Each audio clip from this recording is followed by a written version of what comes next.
देखिए, आज की हमने एक बैठक रखी, विशेष बैठक, जिसमें इस बात पे चर्चा हुई कि जो हमारे पिछले 4 साढ़े 4 महीने से जो अनवरत हमारा जो निरंतर हमने जो आंदोलन किया रैम के विरोध में और सरकार से बार बार मांग की, उनसे अपने लोकतांत्रिक तरीक़ों से हमने जो उनको इस बात पे कि रैम्प को हटना चाहिए हर हालत में, जो हमारा जो लगातार जो हमारा ये आंदोलन चला, वो हमें निराशा मिली उससे तब जब 24 अप्रैल को बंदूक के साए में जो शाम को पूरे मतलब रैम्प का जो है पूरे जगह को छावनी में बदल के चाकबंदी करके और रैम्प का निर्माण शुरू किया गया।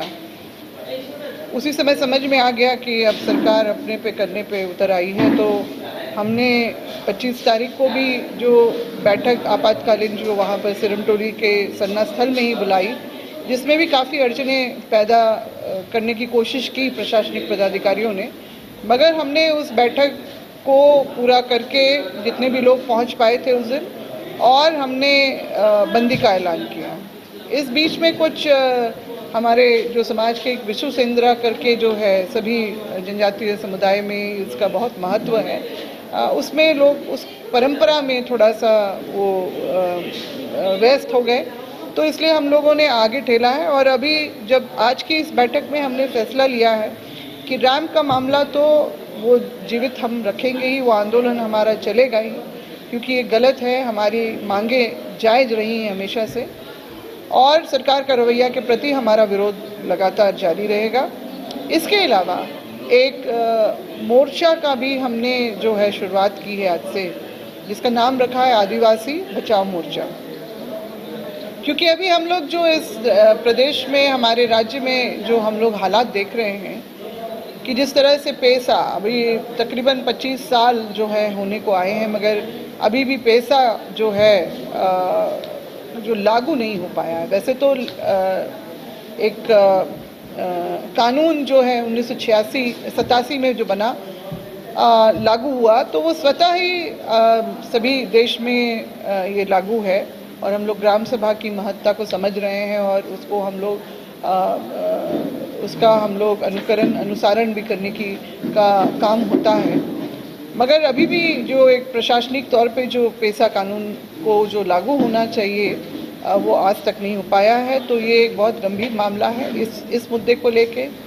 दूसरा एक और भी एक बहुत ही अहम मुद्दा जो हमारी अपनी अस्मिता से जुड़ा हुआ है, वो है धर्म कॉलम कोड की बात। केंद्र सरकार ने अभी हाल में ही पहलगाम का जो मामला हुआ, इतना नरसंहार हुआ, उसके बाद सिंदूर ऑपरेशन के बाद में जातीय मतलब जो जनगणना की बात का जो उन्होंने फैसला लेकर क्रेडिट लेने की बात भी की है, तो हम उनसे सवाल करते हैं कि आखिर आदिवासी, इस देश का आदिवासी अपनी पहचान कहाँ दर्ज करवाएगा, जो जातीय जनगणना होगी देश भर में।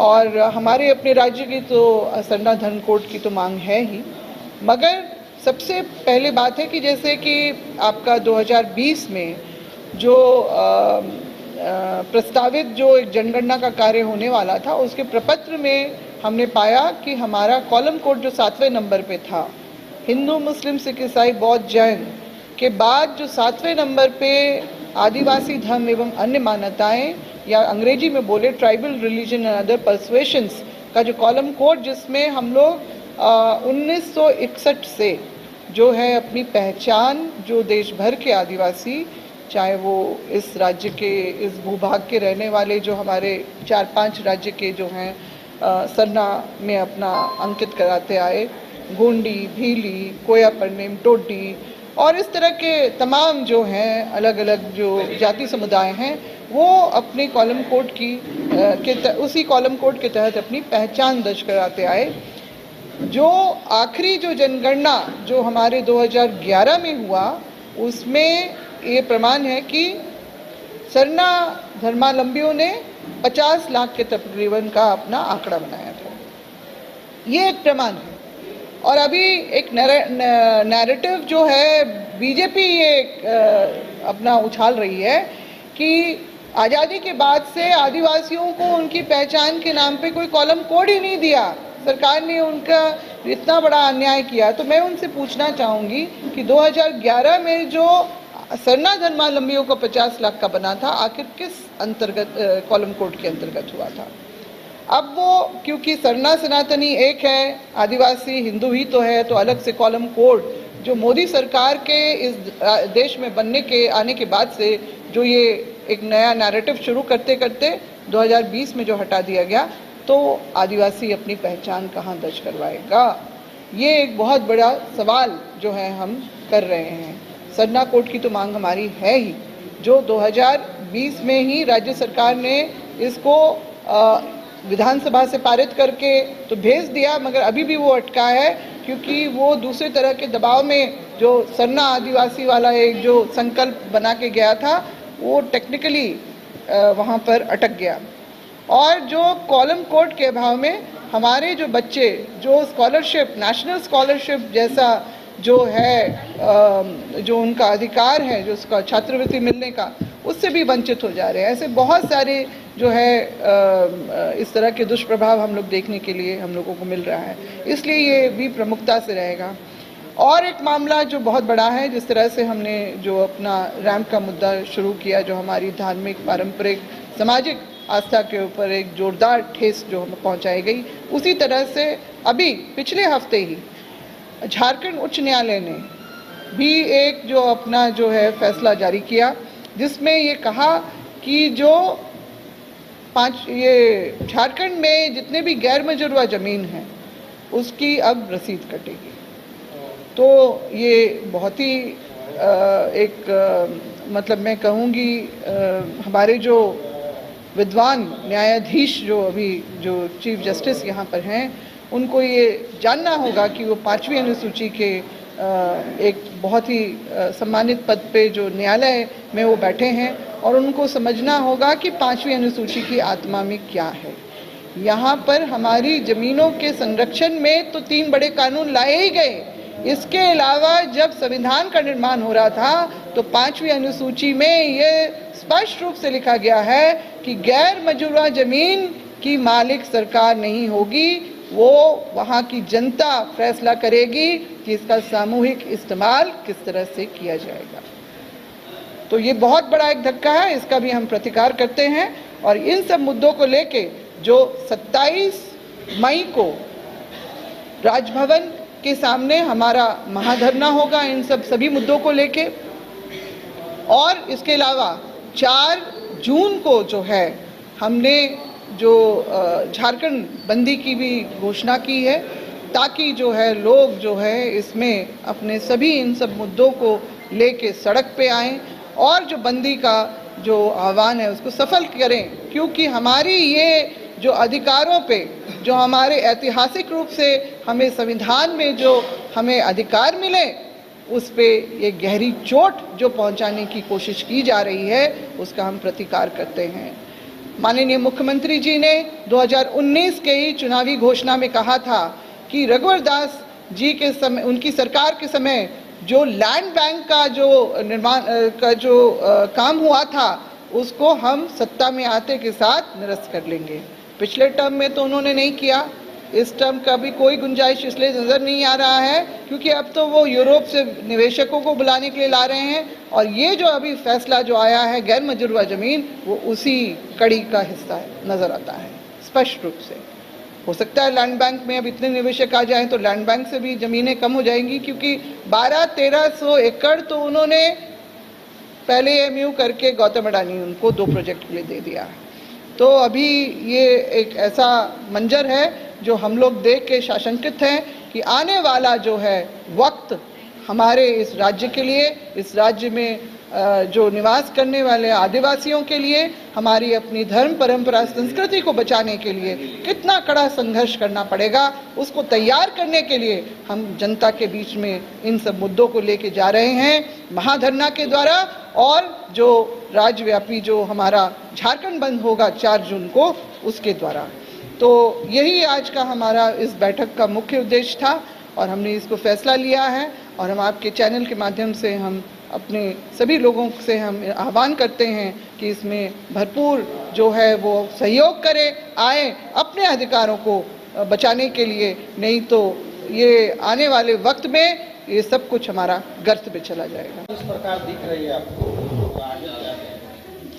देखिए, सफलता हम लोगों को मिली है और सफलता हम लोग इसलिए कहेंगे, भले रैंप वहाँ पर निर्माण कर लिया गया, लेकिन सफलता इसलिए कहेंगे कि हमारी जो आवाज़ है वो जन जन तक जा रही है और सरकार कहीं ना कहीं बैकफुट पर आ रही है।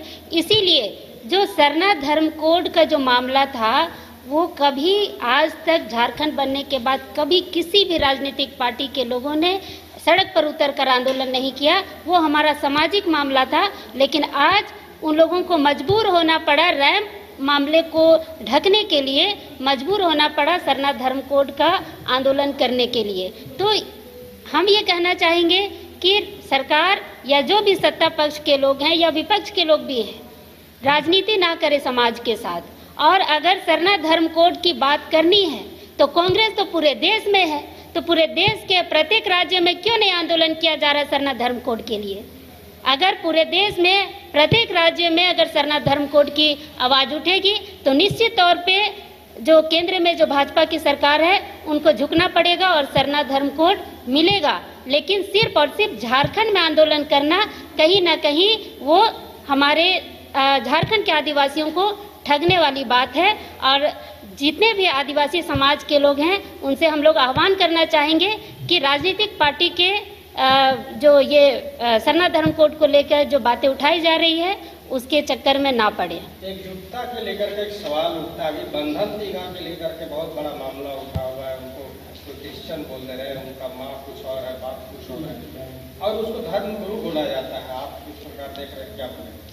देखिए, इस तरह की जो बातें आ रही है वो हमारे ही समाज के कुछ लोग हैं जो लोग नहीं चाहते हैं कि आदिवासी सरना समाज एकजुट हो, और वैसे लोग बोल रहे हैं जो अपने आप को हिंदू कहते हैं, आदिवासी तो हैं मगर अपने आप को हिंदू कहते हैं, और ये भी कह रहे हैं कि देश में जितने भी सरना धर्मावलंबी या झारखंड में जितने सरना धर्मावलंबी हैं सभी आदिवासी हिंदू हैं। पर हम लोग इस बात को कटाक्ष करते हैं, जितने भी प्रकृति पूजक हैं, सरना धर्मावलंबी हैं, वो आदिवासी हिंदू नहीं है, हम हिंदू के कैटेगरी में नहीं है। अगर हम हिंदू होते तो हम भी दुर्गा मंदिर हो, राम मंदिर हो या बजरंगबली मंदिर हो, वहाँ अपने पहान के द्वारा वहाँ मुर्गी चिंगना, वहाँ पर अरवा चावल से वहाँ पर पूजा करते, वहाँ पर हम लोग मुर्गी का बलि चढ़ाते।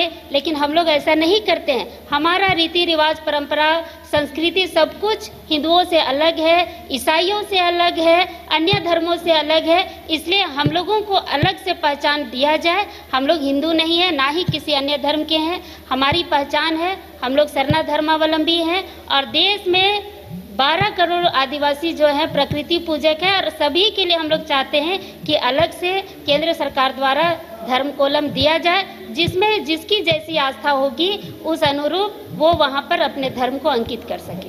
उनकी बात तो हो गई ना, वो हिंदू है, आप बोल रहे हैं उनको हिंदू है, वो बोल रहे हैं हम भी सरना धर्म जो आपका सरना स्थल है उसको बचाव के लिए नैतिक समर्थन कर रहे हैं। देखिए, एकजुटता नहीं दिखेगी तो कहीं ना कहीं राष्ट्र होंगे। देखिए, एकजुटता हम लोग हैं, लेकिन वैसे लोग दिग्भ्रमित कर रहे हैं। एक तरफ आप सरना बचाने के लिए नैतिक समर्थन कर रहे हैं, हम आपका स्वागत करते हैं, लेकिन दूसरी तरफ कहेंगे कि सभी आदिवासी हिंदू हैं तो इस पर हम लोग नहीं मानेंगे।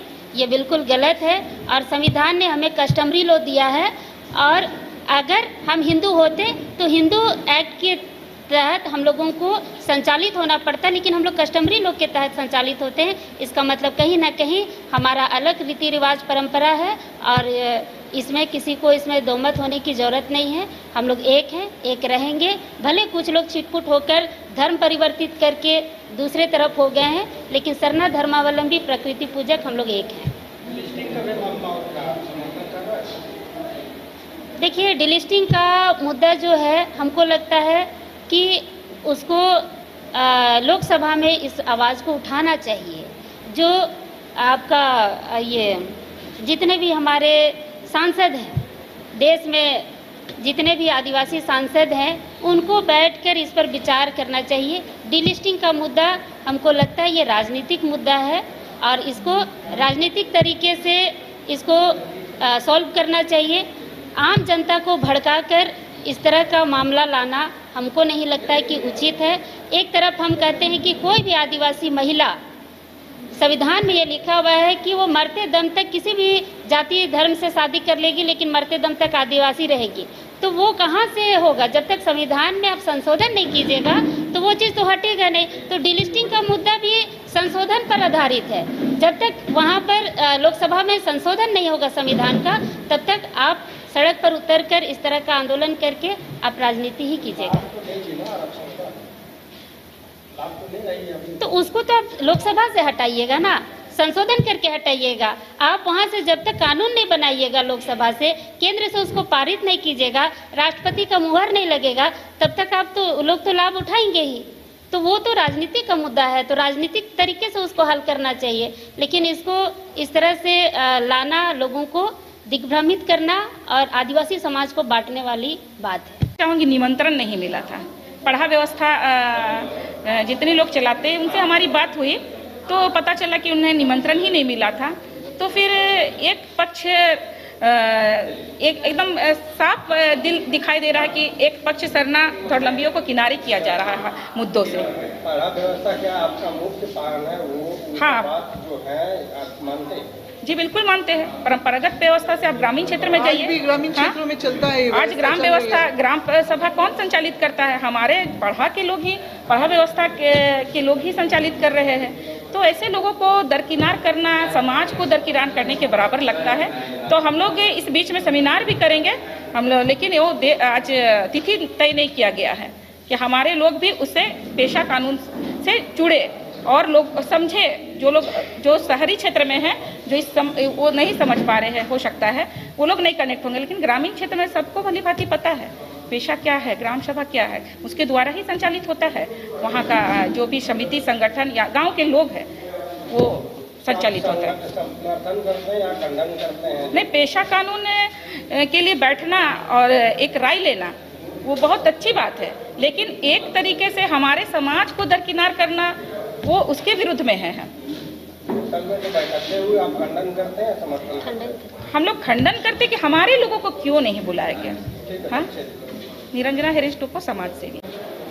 ये केंद्रीय सरना स्थल सिरमटोली बचाओ मोर्चा के तत्वाधान में जो सिरमटोली रैंप का मामला चल रहा था और 4 महीने से हम लोगों ने रैंप के विरुद्ध में लड़ाई लड़ रहे हैं और अभी भी लड़ेंगे हम लोग, क्योंकि सर्व शोभा यात्रा जब तक रहेगी, रैंप नहीं हटेगा, तब तक आदिवासियों का जो शोभा यात्रा की जो सोच है वो पूर्ण रूप से पूरा नहीं होगा। और ये लड़ाई लड़ते लड़ते पता चल रहा है कि आदिवासी विरोधी जिसको अपना अगुआ सरकार हम मानते हैं, अपना सरकार जिसको अपना बोलते हैं, आज जन विरोधी नीति बना रहे हैं आदिवासी समाज के विरुद्ध में। तो ऐसे समय में हम लोगों को एकजुट होकर लड़ने की आवश्यकता है। झारखंड ही नहीं, झारखंड के बाहर भी जितने भी राज्य के लोग हम लोगों को सपोर्ट कर रहे हैं, तो आदिवासी बचाओ मोर्चा के माध्यम से ही लोग हम लोग से कनेक्ट हो सकते हैं। और अभी जहां तक देखा जा रहा है कि कल रेडिशन ब्लू में एक पेशा कानून संबंधित एक सेमिनार था, जिसमें जिस स्वशासन व्यवस्था की बात करते हैं पेशा के माध्यम से, तो जितने भी स्वशासन व्यवस्था स्वतः कानून में जो हमारे पढ़ा राजा आते हैं, मानकी मुंडा आते हैं, डोकलो सोर आते हैं, वैसे अग्रणी पंक्ति में रहने वाले हमारे समाज के प्रबुद्ध जन, अगुआ जन, उनको उसमें शामिल नहीं किया गया। तो दुखी है कि शरणा धर्मावलंबियों को क्यों इससे अलग किया जा रहा है। एकदम बिल्कुल पता चल रहा है कि हमारे जो व्यवस्था के जो अगुआ करता है उन्हें ही शामिल नहीं किया जा रहा है, क्योंकि ग्रामीण में जो अपनी परंपरा व्यवस्था को बचाए हुए हैं, तो वैसे ही लोग हैं जो पढ़ा व्यवस्था से जुड़े हुए हैं, मानकी मुंडा व्यवस्था से जुड़े हुए हैं, डोकलोसोर व्यवस्था से जुड़े हुए हैं। वैसे लोगों को नहीं बुलाना एकदम सिद्ध होता है कि सरकार आदिवासियों के शरणा धर्मियों के साथ बिल्कुल पक्ष में नहीं बात करना चाहती है। और सिरमटोली मामला के साथ साथ हम लोग चाहते हैं कि धर्म कोलम का भी मामला हो। जातीय जनगणना की जब बात आ रही है तो जनगणना प्रपत्र में हमारा अंकित होना चाहिए। तो हम लोग इसके लिए भी हम लोग लोगों को संगठित करके एक बड़े आंदोलन की रूपरेखा तैयार कर रहे हैं। और हम लोग इसी और जितनी भी जमीन लूट हो रही है, झारखंड में सबसे ज़्यादा जमीन लूट की समस्या हो रही है। और जब कोई आवाज़ उठा रहा है जमीन लूट, या युवा वर्ग ही ज़्यादातर अभी आवाज़ उठा रहे हैं। हमारी पत्रकार बहन सुनीता मुंडा ने भी आवाज़ उठाया, उन पे केस दर्ज कर दिया गया, युवा वर्ग पे केस कर दिया गया। तो जमीन लूट में जो लोग भी आ रहे हैं, हम जैसे अगुआ लोग आ रहे हैं बचाने के लिए, तो हम लोगों पे FIR कर दिया जा रहा है। तो ये बहुत गंभीर मामला है जो आदिवासी समाज को समझना पड़ेगा। ये अबुआ सरकार बोल रहे हैं लेकिन अबुआ नहीं है, ये बिल्कुल अबुआ अपनापन को छोड़ते हुए नफरत पैदा कर रहे हैं आदिवासी के दिल में। और कहीं ना कहीं सिरमटोली से ये देखने को मिला ही लोगों को कि पुलिस फोर्स लगा के फोर्सफुली तरीके से काम किया गया और इसको पूरा किया गया रैंप को। तो ये रैंप पूरा होने से समस्या हमारा समाप्त नहीं हुआ है, समस्या अब बढ़ रहा है और सरकार निरंकुश हो गई है, तानाशाह हो गई है। और उसके विरुद्ध में हम लोग भी जितने भी समाज के जनमानस है जो आदिवासी समाज से है, उन्हें हम लोग संगठित करके एक राजभवन घेराव रखे हैं, जो कि 27/5/2025 को राजभवन के समक्ष होगा और 4/6/2025 को बृहत रूप से झारखंड बंद होगा। इसमें जितने भी हमारे केंद्रीय शरणा स्थल बचाओ मोर्चा के पदाधिकारी गण हैं और सारे लोग इसको मिलकर हम लोग सारे झारखंड के अलग अलग जिलों में संपर्क अभियान करेंगे। देखिए, पूर्व से ही जो हमारा रैंप का जो मुख्य मुद्दा था, जिस तरह से 4 महीने से लगातार आंदोलन हम लोग कर रहे थे और आज रैंप 100% बन के कंप्लीट हो गया है, उद्घाटन की यहाँ पे बात हो रही है।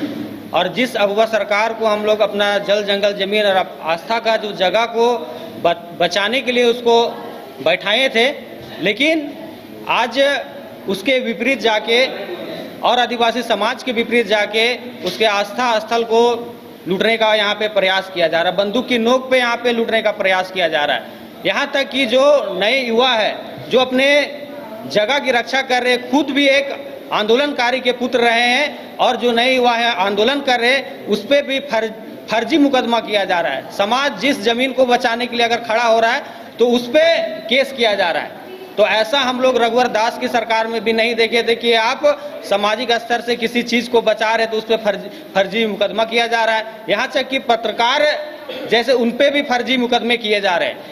और हमारे जितने भी मुद्दे हैं, जो धर्म कॉलम को लेके, जो लैंड बैंक बनाया गया है उसको निरस्त करने को लेके, और भी अनेकों मुद्दे जो आदिवासी के ठीक विपरीत जा रहे हैं, इस अगवा सरकार में वो हमको पर्याप्त होते हुए नजर नहीं आ रहे हैं। इन तमाम मुद्दे को लेके आदिवासी बचाओ मोर्चा यहाँ पे हम लोग संगठन के माध्यम से पूरे राज्य में अपने हक अधिकार को बचाने के लिए हम लोग नए उलगुलान की तैयारी किए हुए हैं। और जो हमारा पूर्व का जो संगठन चलता था केंद्रीय स्थल सिरमटोली बचाओ मोर्चा, उसके जगह हम लोग आदिवासी बचाओ मोर्चा के बैनर तले, क्योंकि चारों मुद्दा को लेके हम लोग कुछ करेंगे।